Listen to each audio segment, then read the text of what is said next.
तो अब हम नेक्स्ट टॉपिक डिस्कस करने जा रहे हैं जो कि है रिफ्रैक्शन इन rectangular glass slab. Rectangular glass slab ऐसा समझो तुमने देखा होगा ऑफिस वगैरह में टेबल्स के ऊपर देखा होगा एक शीशा रखा रहता है, उसके नीचे पेपर्स वगैरह रखे रहते हैं, तो वही चीज है। ठीक है, तो रेक्टेंगुलर ग्लास स्लैब क्या होता है, ये एक एक्चुअल में इस तरह का होता है, कुछ ऐसा समझो ये रेक्टेंगुलर शेप आपका है, फेस इसका रेक्टेंगुलर है, ठीक है, और फिर ये ऐसे ऐसे पूरा ये है आपका, ये किसका बना हुआ है, ग्लास का बना हुआ है। तो ये आपका क्या हो गया, ये आपका रेक्टेंगुलर ग्लास स्लैब हो गया। अब इसके ऊपर लाइट रे आकर कैसे इंसिडेंट हो रही है, तो हमें ये देखना है कि अब इस लाइट रे के साथ क्या होगा, जब ये रिफ्रैक्ट होगी तो इसके साथ जो इसको बोलते हैं इंसिडेंट रे, और जो इसके अंदर से बाहर निकलती है अब यहां से आएगी, ये ट्रांसपेरेंट आपका है। ग्लास आपका कैसा होता है, ग्लास आपका ट्रांसपेरेंट होता है, तो इसके अंदर से बाहर भी निकलेगी। तो इस रे में, इंसिडेंट रे में, और इसको हम बोलेंगे इमर्जेंट रे, है ना। तो दो रेज होती हैं आपकी, इंसिडेंट रे जो अंदर आती है और इमर्जेंट रे जो बाहर जाती है। तो हमें यही देखना है कि इंसिडेंट रे और इमर्जेंट रे के बीच में क्या रिलेशन होता है और किस तरह से इसमें रिफ्लेक्शन होता है, वो हमको इसमें पढ़ना है। इससे रिलेटेड क्वेश्चन अक्सर पूछ लेते हैं, ठीक है। तो देखो पहले हम इसको पूरा एक्सप्लेन करते हैं, फिर बताते हैं कि इसमें क्वेश्चन आपका किस तरीके से पूछा जाएगा, ठीक है। तो देखो बहुत सिंपल है, ये सीधा सीधा स्नेल्स लॉ का यूज करना है आपको। अगर आपको स्नेल्स लॉ आता है तो इसमें आपका कुछ भी नहीं है, एकदम आसान है। तो ये हमने मान लिया एक ग्लास स्लैब है अपना, ठीक है। ये पहला सरफेस हो गया, इसको हम बोल देते हैं सरफेस 1, ये दूसरा सरफेस हो गया। बोलो क्लियर है, एक सरफेस दो सरफेस, बीच में क्या है आपका, बीच में आपका ग्लास है। क्लियर है ये चीज, सरफेस 1 सरफेस 2, बीच में पूरा ग्लास। इधर क्या है, एयर, और इधर क्या है, एयर, ठीक है। तो ये आपकी सिचुएशन है, ठीक है। अब एक इंसिडेंट रे, यहां से एक लाइट रे आती है ऐसे, ये आती है और आकर के इस पॉइंट के ऊपर स्ट्राइक करती है, ठीक है। अब इसका रिफ्रैक्शन क्या होगा, कैसे होगा, हम कैसे बताएंगे। हम क्या करते हैं, इस पॉइंट पर सपोज P के ऊपर आकर के स्ट्राइक करती है, तो P से हम एक नॉर्मल ड्रॉ कर लेंगे, ठीक है ना। P से हम क्या कर रहे हैं, एक नॉर्मल ड्रॉ किए ले रहे हैं, ठीक है। नॉर्मल हो गया अपना N1। क्लियर है ये चीज। अब देखो अब क्या करते हैं, यहां पर इधर हमारा एयर है और इस तरफ हमारा ग्लास है, तो एयर टू ग्लास का मतलब रेयर मीडियम से डेंसर मीडियम। तो लाइट किस तरफ बेंड होगी, बोलो, टुवर्ड्स द नॉर्मल। तो वैसे इसका पाथ क्या था, एक्चुअल में इसका जो पाथ था वो ये पाथ था आपका, ऐसे जा रही थी, ठीक है। लेकिन अभी क्या होगा, क्योंकि ये रेयर से डेंसर मीडियम में आई है, तो ये नॉर्मल की तरफ थोड़ा सा झुक जाएगी, तो ये ऐसे आ जाएगी आपकी, यहां पर आकर के स्ट्राइक करेगी, ठीक है। तो यहां तक तो ग्लास के अंदर थी, तो सीधा सीधा स्ट्रेट लाइन पाथ इसने फॉलो किया यहां तक, और फिर यहां पर आकर के इस पॉइंट पर जब आई, अब देखो वापस दोबारा दूसरी बाउंड्री पे आ गई। ये पहला सरफेस था, ये दूसरा सरफेस था।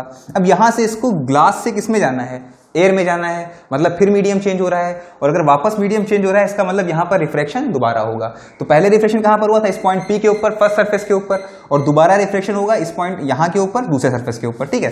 तो यहां पर भी हमने एक पॉइंट ले लिया, सपोज एक Q पॉइंट हमारा है, ठीक है। तो यहां से हमने एक नॉर्मल ड्रॉ कर दिया भाई। आप बोलो लाइट किधर जाएगी, इस बार हम ग्लास से एयर में जा रहे हैं, मतलब इस बार हम जा रहे हैं डेंसर मीडियम से रेयर मीडियम में। और जब हम डेंसर से रेयर में जाते हैं तो क्या होता है, उस केस पे हमारा जो लाइट रे होती है वो बेंड होती है अवे फ्रॉम द नॉर्मल, ठीक है। तो ये आपकी ऐसे निकल जाएगी। बोलो क्लियर है। तो इस रे को हम क्या बोलते हैं, इमर्जेंट रे।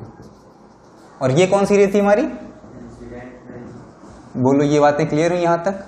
इंसिडेंट रे, इसका दो बार रिफ्रैक्शन हुआ, एक बार पहले सरफेस के ऊपर पॉइंट P के ऊपर, और दूसरी बार दूसरे सरफेस के ऊपर पॉइंट Q के ऊपर, ठीक है। ये नॉर्मल N1, इसको हमने बोल दिया नॉर्मल N2। यहां तक क्लियर है चीजें। अब देखो इसमें क्या करना है, अब इसमें क्वेश्चन क्या आता है, क्वेश्चन ऐसे आता है कि prove that incident ray and emergent ray are parallel to each other. Clear है, incident ray and emergent ray are parallel to each other. या फिर पूछेगा आपसे कि prove that angle of incidence is equal to angle of emergence. तो दोनों एक ही बात है, आपको प्रूव क्या करना होता है। आप अगर ये प्रूव कर दें कि ये जो एंगल है, एंगल ऑफ इंसिडेंस यही तो है, नॉर्मल और इंसिडेंट रे के बीच का एंगल, एंगल ऑफ इंसिडेंस, और नॉर्मल और इमर्जेंट रे के बीच का एंगल, एंगल ऑफ इमर्जेंस। इसको हम लिखते हैं स्मॉल आई से और इसको हम लिखते हैं स्मॉल ई से।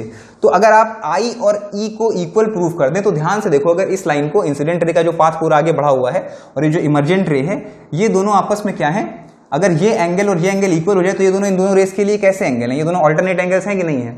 और अगर ऑल्टरनेट एंगल्स को हमने इक्वल प्रूव कर दिया तो इसका मतलब ये लाइन और ये लाइन क्या हो गई आपकी, पैरेलल हो गई एक दूसरे के। तो एक्चुअल में आपको प्रूव क्या करना है, आपको आई को ई के इक्वल प्रूव करना है कुछ भी करके, ठीक है। तो कोई मुश्किल नहीं है, बहुत आसानी से होगा। पहली बात देखो, एंगल ऑफ इंसिडेंस आई है, ठीक है। यहां पर एयर है, एयर का रिफ्रैक्टिव इंडेक्स हमने बोल दिया एन ए, ठीक है, ग्लास का रिफ्रेक्टिव इंडेक्स Ng और वापस एयर का रिफ्रेक्टिव इंडेक्स Na। क्लियर है, बोलो, बहुत बढ़िया। अब देखो हम क्या करेंगे, P और Q के ऊपर दोनों पॉइंट्स पे स्नेल्स लॉ अप्लाई कर देंगे, ठीक है। उससे क्या होगा, अच्छा पहले देखो यहाँ पे सपोज हमने किया एंगल, जो एंगल ऑफ रिफ्रैक्शन था वो कितना था, हमने मान लिया R था, ठीक है। अब ये एंगल बताओ कितना होगा, R ही होगा ना। R क्यों होगा, देखो क्योंकि ये नॉर्मल और ये नॉर्मल, ये दोनों एक रेक्टेंगल की आमने सामने वाली साइड्स के ऊपर नॉर्मल है, मतलब ऑब्वियस सी बात है कि N1 और N2 जो है ये दोनों एक दूसरे के पैरेलल हैं, तो ये क्या हो गया आपके, ये दोनों अल्टरनेट एंगल्स हो गए। तो अगर ये R है तो ये भी आपका क्या हो जाएगा, R हो जाएगा, सिंपल सी चीज है। क्लियर है, बोलो। अच्छा अब हम क्या करते हैं, हम अप्लाई करते हैं स्नेल्स लॉ पॉइंट P के ऊपर और Q के ऊपर, दोनों सरफेस पे स्नेल्स लॉ अप्लाई करते हैं। तो apply Snell's law at point P, ठीक है, P के ऊपर अप्लाई करो तो क्या लिखेंगे, बोलो, sine I by sine R is equal to, किस में जा रहे हैं, ग्लास में, तो Ng बाई Na। क्लियर है, इसको हमने बोल दिया इक्वेशन नंबर 1। अब कहां पर करेंगे, एट पॉइंट Q पे जो हम स्नेल्स लॉ लगाएंगे तो हम क्या लिखेंगे, अब इस बार देखो एंगल कौन सा है, ये R है और ये E है, तो क्या लिखा जाएगा, बोलो, हाँ हाँ करेक्ट, इज इक्वल टू, किस में इंटर कर रहे हैं, तो ऊपर, और कहां से आ रहे हैं, ग्लास। जिसके अंदर एंटर करते हैं उसका रिफ्रेक्टिव इंडेक्स ऊपर रखते हैं, और जिसके अंदर जाते हैं मतलब उसका ऊपर रखते हैं, और जहां से आ रहे होते हैं उसका डिनोमिनेटर में रहता है, ठीक है, सिंपल सी चीज है। अब देखो पहला इक्वेशन दूसरा इक्वेशन, इन दोनों को मल्टीप्लाई कर दो, तो दोनों का लेफ्ट हैंड साइड मल्टीप्लाई होगा और राइट हैंड साइड मल्टीप्लाई होगा, तो क्या हो जाएगा हमारे पास, sine I sine R into sine R by sine E is equal to, ये Ng बाई Na है और ये क्या है आपका Na बाई G। तो ये सब खत्म हो गए, साइन आया साइन R खत्म हो गया, क्या बचा आपके पास, sine I divided by sine E is equal to 1। इसका मतलब आप क्या कह सकते हो यहां से, sine I is equal to sine E, या हम कह सकते हैं कि angle I is equal to angle E। Clear है, मतलब angle of incidence is equal to angle of emergence, यही हमें प्रूव करना था। अगर ये एंगल और ये एंगल इक्वल है तो देखो इसको अगर हम प्रोड्यूस कर रहे हैं इमरजेंट रे को पीछे की तरफ, अब ध्यान से देखो तो ये तुम्हारा I और E जो है दोनों कैसे एंगल्स हैं, ये दोनों अल्टरनेट एंगल्स हैं, और अगर ये दोनों अल्टरनेट एंगल्स हैं और इक्वल हैं, इसका मतलब आपकी ये दोनों लाइंस क्या हो गई, आपस में पैरेलल हो गई, ठीक है। तो which means incident ray and emergent ray are parallel to each other, ठीक है। एंगल I क्या है, एंगल I को हम बोलते हैं एंगल ऑफ इंसिडेंस, और एंगल R को हम बोलते हैं एंगल E को हम बोलते हैं एंगल ऑफ इमरजेंस। क्लियर है, तो क्या होता है आपका एंगल ऑफ इंसिडेंस और एंगल ऑफ इमरजेंस अगर इक्वल प्रूफ हो गया तो आपको सीधी से पता चलेगा सिंपली कि ये दोनों रेज आपस में क्या है, पैरेलल है, मतलब इंसिडेंट रे और इमरजेंट रे आपस में क्या है, पैरेलल है। और कैसे प्रूफ करना है, आपको कुछ करना नहीं है, सिंपल सी चीज है, इस तरह का डायग्राम आप बनाएंगे और उसके बाद आप दोनों पॉइंट्स के ऊपर, दोनों सरफेस के ऊपर स्नेल्स लॉ अप्लाई कर देंगे, दो इक्वेशन बनेंगे, दोनों इक्वेशन को आपको मल्टीप्लाई कर देना है और आपको एंगल I और एंगल E दोनों इक्वल मिल जाएंगे, जिससे आप कंक्लूड कर सकते हैं कि ये दोनों रेज आपस में पैरेलल है। एक चीज और देखो, कभी कभी पूछा जाता है कि what do you mean by lateral shift, है ना, ये एक टर्म होता है लैटरल शिफ्ट, डायरेक्टली पूछ लेते हैं what do you mean by lateral shift, ये सब ना पूछ करके। तो लैटरल शिफ्ट का मतलब क्या है, देखो अगर तुम ध्यान से देखो तो इंसिडेंट रे अगर रिफ्रैक्शन कोई ना होता, अगर ये ग्लास स्लैब बीच में ना होता तो इस पाथ को फॉलो करते हुए चली जाती है कि नहीं, इस पाथ को फॉलो करते हुए रे आपकी निकल जाती है। लेकिन अभी क्या हुआ, क्योंकि इसका रिफ्रैक्शन हो गया इसलिए अब ये इस पाथ को फॉलो कर रही है, तो अभी भी ये दोनों हैं तो पैरेलल, लेकिन ये क्या हो गई है, रे जो यहां से जानी थी इस पाथ पे जानी थी, जो रे अभी वो इस पाथ पे जा रही है, तो ये लैटरली यहां से यहां आ गई है ना, पैरेलल लेते हुए यहां से यहां आ गई है, तो इस चीज को हम बोलते हैं लैटरल शिफ्टिंग।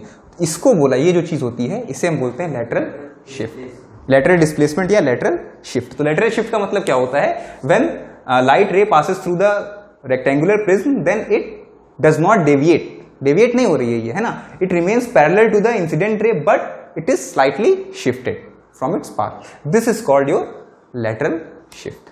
क्लियर हुआ ये चीज।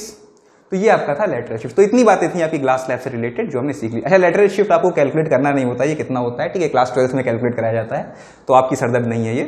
आपको बस इतना ध्यान रखना है कि लेटरल शिफ्ट होता है क्या है। What is lateral shift?